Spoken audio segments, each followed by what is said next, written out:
Eroneia, Scuola di Filosofia,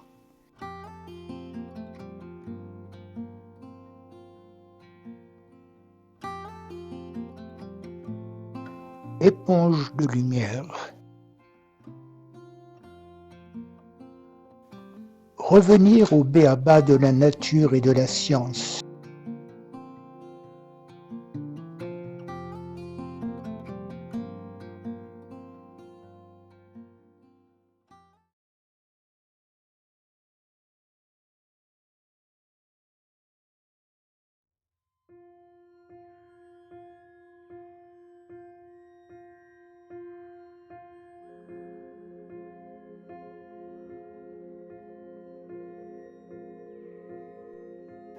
Deuxième grille.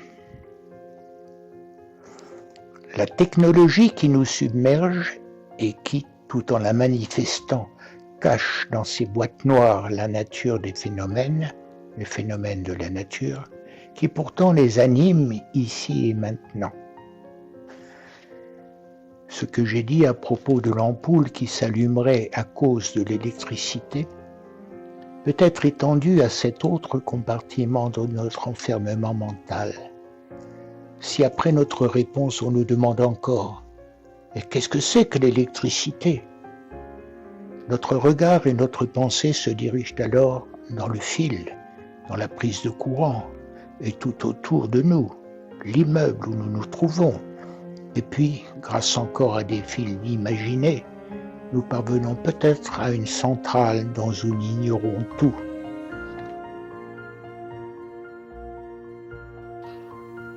Bref, ce que nous appelons électricité, ce dont les encyclopédistes savaient dire au moins qu'il s'agit des effets d'une matière électrique très fluide et très subtile, dont personne ne connaît la provenance ni la nature, est quelque chose qui pour nous n'existe, tel le génie de la lampe,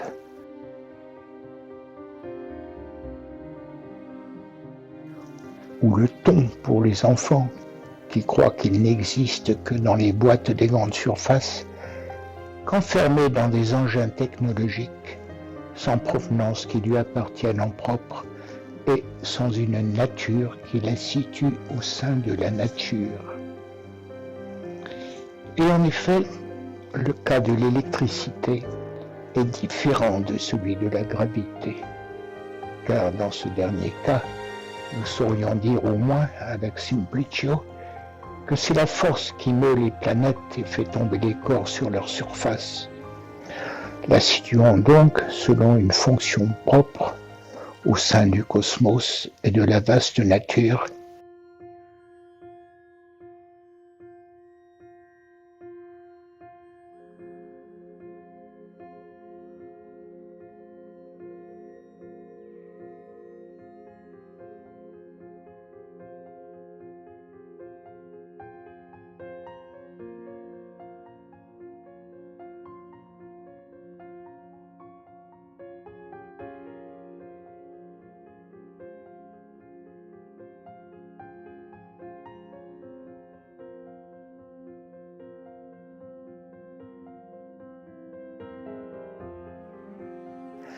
Tandis que l'électricité n'est pour nous que la force qui meut le ventilateur et le lave-linge, totalement incapables que nous sommes, premièrement, de la situer là, dehors, à l'extérieur de ces engins qu'elle anime de l'intérieur au sein du monde naturel.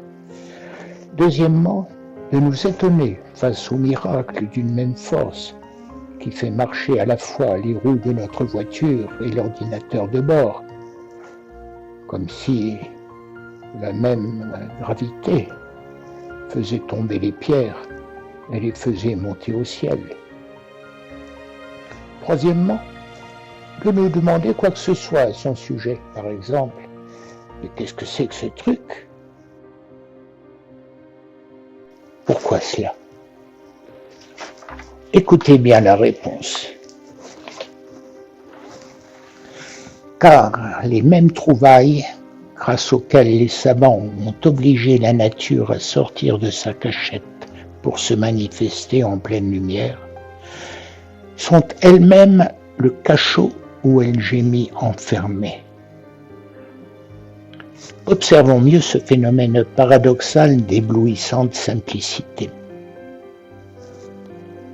Le monde hyper-technologisé et industrialisé qui est le nôtre est sans doute un résultat direct de la grande révolution scientifique qui a démarré au XVIIe siècle.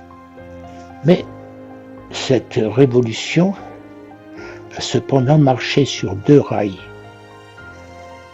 Le premier rail de la mécanique classique et de l'astronomie, avec Galilée, Descartes, Huygens, Brahe, Kepler, Newton, etc., dont l'attention était attirée par des phénomènes naturels directement accessibles dans le monde externe. Chute des graves, lancement de projectiles, oscillation, vibration des corps,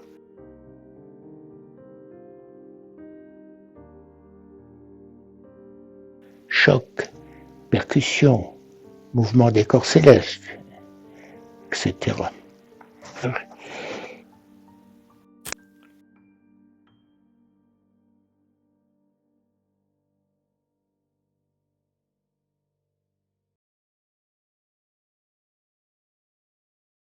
Le second rail, auquel appartiennent le chimiste Dufay et confrères de Gilbert, Guériquet, Franklin, puis Ørsted, Ampère, Galvani, Volta, Faraday, qui étaient plutôt attentifs aux phénomènes chimiques, magnétiques, lumineux, gazeux, etc.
Or, une différence cruciale distingue les phénomènes du premier et ceux du deuxième rail. Les phénomènes types de la mécanique classique et de l'astronomie sont directement saisissables dans le monde qui nous entoure, où ils se présentent toutefois avec un aspect confus et mélangé.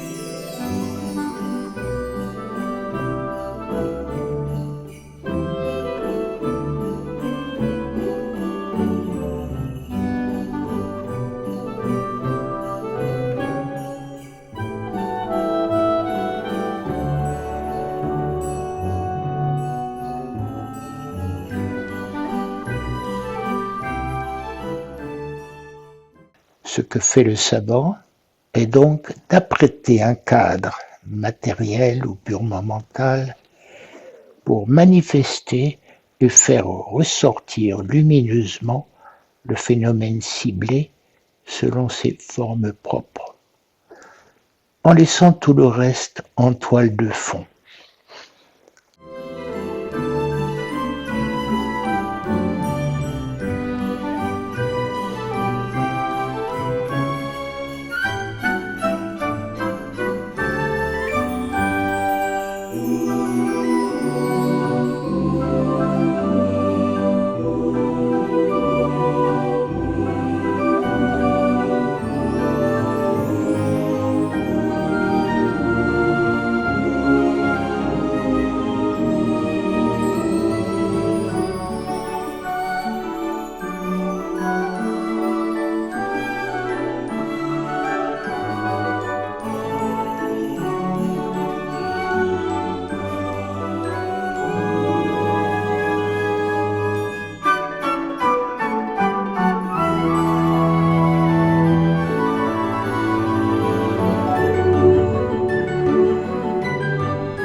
En bref, il s'agit de cette opération d'extraction concrète sur laquelle nous allons sans cesse revenir, car sans elle, il n'y a pas d'intelligence humaine.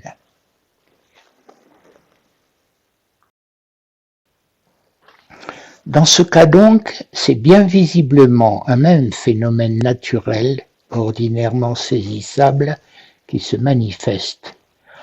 Sauf que sous la loupe de ces expériences organisées, le savant nous montre ces formes pures et distinctement visibles aux yeux de notre corps et de notre intelligence, pour ne pas parler de l'astronomie où les corps célestes se meuvent selon leur propre forme déjà parfaite et sur lesquelles aucune expérience ne peut être conduite.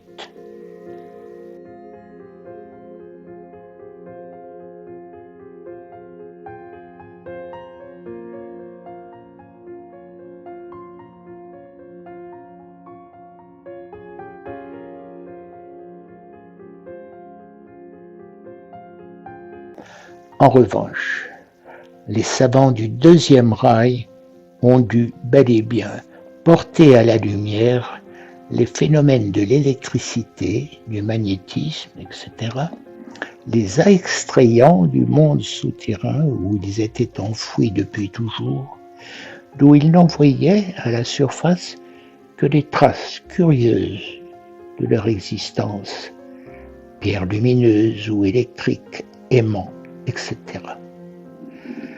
Or, ils n'ont pu faire cela que grâce à des engins qui, attention ici, sont donc certes la manifestation directe de la nature qui s'y montre en pleine lumière, comme dans cet encensoir poli qu'est le pendule, mais ces engins ou ces pièces d'engins, et bien justement en tant qu'artifice technologique, ont finalement l'effet contraire de nous cacher cette même nature,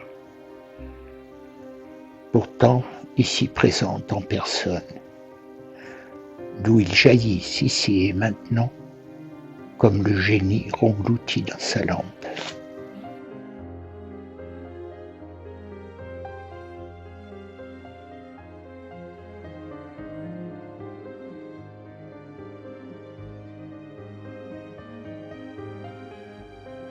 Prenons l'exemple de la pile de Volta. Pourquoi voit-elle le jour? Parce qu'une dispute était en train d'animer le débat scientifique sur la nature ultime de l'électricité. D'une part, Galvani, qui pensait qu'il s'agissait d'une force de nature essentiellement animale, de l'autre Volta, justement, qui au contraire était convaincu qu'elle traversait toute la création, y compris le monde minéral.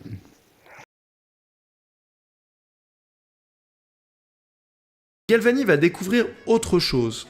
Il a préparé plusieurs grenouilles qu'il a attachées au moyen d'un crochet de cuivre au barreau de fer qui entoure sa terrasse. Il attend de voir si l'atmosphère d'un jour normal est suffisamment chargée d'électricité pour agir sur les batraciens. Rien ne se passe. Mais lorsque le vent se met à se lever et que les pattes de grenouille commencent à osciller, elles frappent les barreaux de la terrasse et à chaque choc, les muscles se contractent et les pattes s'agitent brusquement. Il n'y a donc pas besoin d'électricité? Juste de relier les nerfs aux muscles avec un arc métallique? Il reproduit proprement cette expérience de bien des manières dans son laboratoire. Il se rend compte que les contractions sont plus fortes lorsqu'il utilise un arc fait de 2 métaux. Son constat est sans appel. Il avait montré que le corps de la grenouille était un conducteur d'électricité, que les muscles étaient commandés par des décharges électriques. À présent, il pense comprendre que c'est la grenouille elle-même qui produit sa propre électricité, car elle n'a pas besoin de source extérieure, mais simplement que le nerf et le muscle soient reliés. Il nomme ce type d'électricité l'électricité animale. Cette découverte fait immédiatement l'effet d'une bombe dans le monde scientifique. Et il y en a un qui est immédiatement passionné par le sujet, Alessandro Volta. Il s'empresse de répéter les expériences de Galvani et est fasciné par l'existence de cette électricité d'origine biologique. Cependant, il a des doutes et décide d'innover et de poursuivre ses propres recherches. Il étend l'étude de Galvani à d'autres êtres vivants. Il mesure tout, consigne la moindre découverte et communique très régulièrement sur ses résultats. Il confirme les hypothèses de Galvani. Un être vivant comme une grenouille peut conduire le courant, et l'application d'un courant électrique sur l'ensemble nerfs-muscles est responsable de leur activation. Mais Volta a un doute.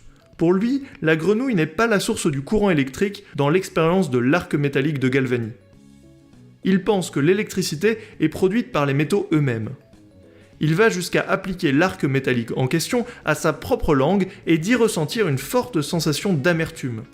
Et oui, Volta vient d'activer des capteurs sensoriels situés sur sa langue, très sensibles, qui donnent l'information du goût des aliments à notre cerveau. Cette opposition entre la thèse galviniste de l'électricité animale et la thèse voltaïste d'électricité métallique va durer de longues années. Alessandro Volta ne va pas arrêter ses démarches. Au contraire, il va très vite persuader le monde scientifique de se rallier à sa théorie en développant l'instrument qui va le faire entrer définitivement dans l'histoire. Volta s'inspire pour sa découverte d'un animal très étudié et qui produit sans doute possible une grande quantité d'électricité, la torpille. La torpille possède en effet un organe spécifique constitué d'innombrables petits hexagones plats empilés les uns sur les autres. De cette observation naît l'intuition de Volta. Il décide d'empiler des disques de métaux d'argent et de zinc séparés par des disques de tissu imbibés d'eau salée qui remplacent les grenouilles des expériences précédentes. Il constate que cet assemblage peut délivrer une tension électrique constante, d'autant plus forte que le nombre de disques est important. La toute première pile voltaïque vient de voir le jour. La pile est donc le périmètre où un phénomène de la nature a lieu, une transmission de mouvements électriques.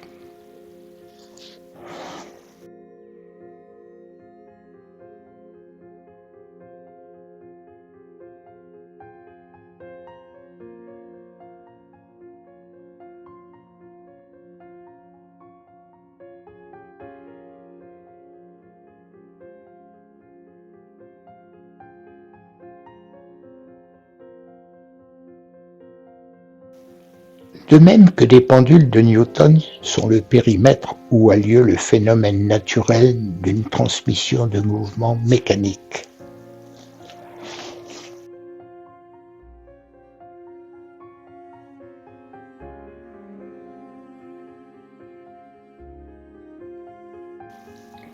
Mais sommes-nous capables de contempler la pile de Volta pour ce qu'elle est, c'est-à-dire comme le creuset dans lequel se produit et se manifeste devant nous un phénomène naturel de mouvement?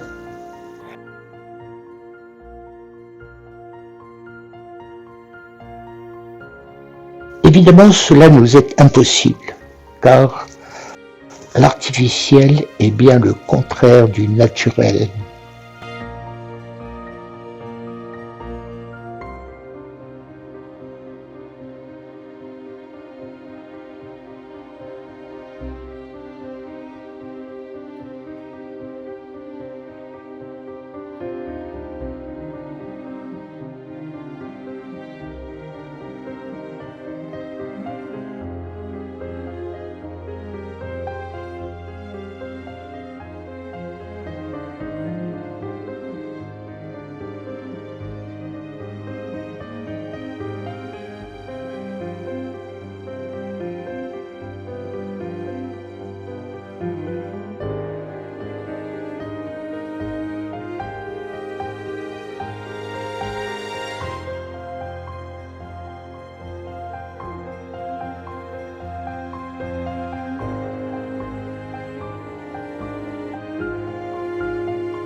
Et en effet, nous avons même fait l'exact contraire depuis l'époque où Descartes a décidé non pas qu'il considérerait l'horloge comme un périmètre fermé dans lequel la vaste nature pourrait se montrer, pour ainsi dire, à la loupe, mais qu'au contraire, il regarderait toute la vaste nature à l'intérieur et autour de l'horloge comme une immense horloge.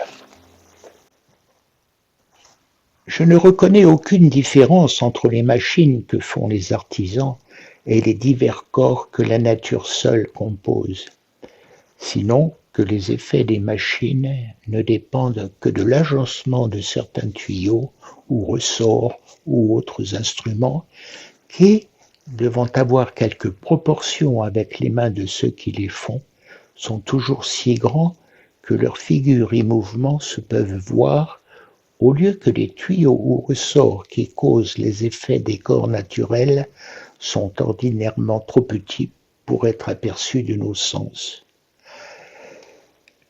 Et il est certain que toutes les règles des mécaniques appartiennent à la physique, en sorte que toutes les choses qui sont artificielles sont avec cela naturelles. Car par exemple, lorsqu'une montre marque les heures par le moyen de roues dont elle est faite, cela ne lui est pas moins naturel qu'il est à un arbre de produire des fruits. C'est pourquoi, tout de même qu'un horloger, en considérant une montre qu'il n'a pas faite, peut ordinairement juger, par le moyen de quelques-unes de ces parties qu'il regarde, quelles sont toutes les autres qu'il ne voit pas. Ainsi, en considérant les effets et les parties sensibles des corps naturels, j'ai tâché de connaître quelles doivent être celles de leurs parties qui sont insensibles.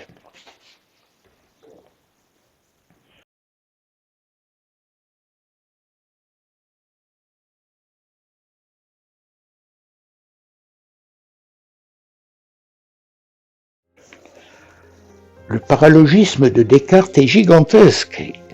Il est certes vrai que, comme nous venons de le montrer, toutes les règles de la mécanique appartiennent à la physique, de sorte que toutes les choses qui sont artificielles sont donc naturelles. Mais qui pourrait alors en conclure que, ergo donc, le contraire est également vrai, c'est-à-dire que toutes les choses naturelles sont avec cela artificielles, et qu'il n'y a donc aucune différence? Ce double aveuglement, le premier, notre incapacité structurelle à voir la nature dans l'artifice. Le second, notre volonté de ne plus voir aucune nature, ni à l'intérieur, ni autour de l'artifice, devra être très soigneusement surveillée dans notre voyage d'écoute silencieuse à la recherche du premier b.a.-ba de cette voix jamais écoutée et donc inouïe.